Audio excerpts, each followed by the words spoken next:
The honourable member Cypress Medicine Hat, followed by Leduc Beaumont. Thank you, Mr. Speaker. As of November, the Good Shepherd Elementary School in Edmonton was listed as having a good facility condition rating by Alberta Infrastructure. Yet the roof was leaking and dangerous black mold was growing. This government's negligence resulted in students' learning being disrupted as they were forced to relocate. This comes on the heels of sewer backups at the Wainwright Hospital and significant deficiencies at the Misericordia Hospital in Edmonton.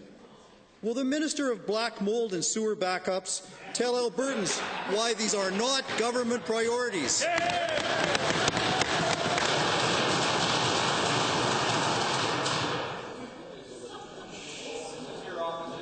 Really, honourable member? How old are we? Do you want to rephrase that question in a proper way, or would you like me to just shut it down right now? Will the minister responsible for the black mold and the sewer backup please tell Albertans why this is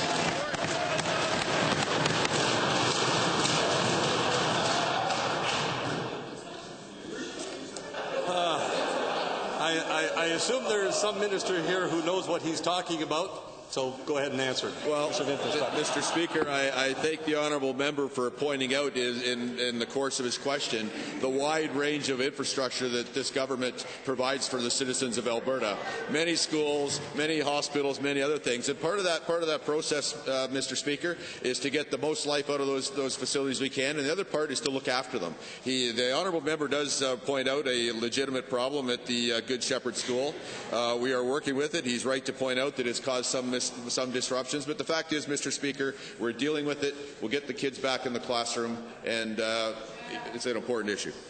Honourable member. Thank you, Mr. Speaker. Talk is cheap. Given that this school was rated as good, and given by that this government's own standards, students were sentenced to attend a school infested with black mold for an unknown amount of time, will the minister explain why this government prioritized $250 million on PR consultants rather than providing a safe environment for our children and our students?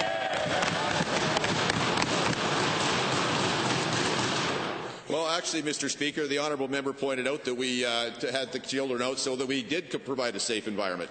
And, Mr. Speaker, what we're sentencing Alberta children to is new classrooms and improved classrooms that him and his government wouldn't be building if they were here. Mr. Speaker, we're building Alberta. We're putting the infrastructure in place because Alberta's kids matter.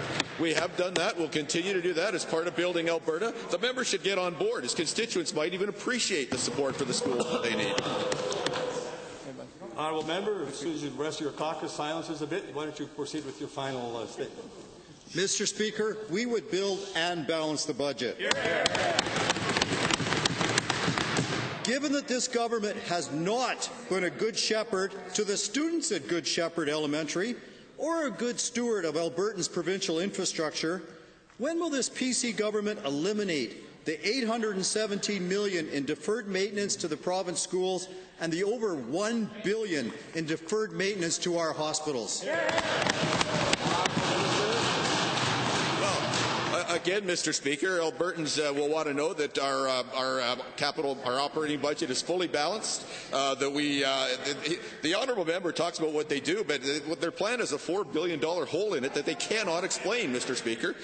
Our government, meanwhile, continues to build new infrastructure, look after the old infrastructure, and I can tell the honourable member and all members of Alberta that we will never be fully caught up on our infrastructure repairs because Alberta keeps growing.